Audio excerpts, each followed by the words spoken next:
Hello everyone. Today we will talk about how to fix the app of HiTv. We will go to settings,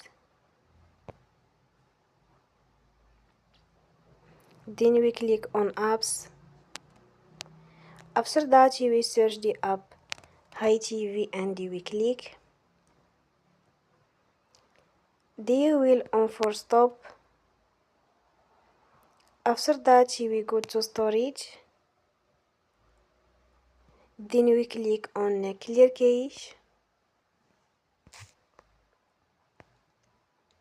Here we go to Play Store and you will update your app. Don't forget to support us by like and subscribe.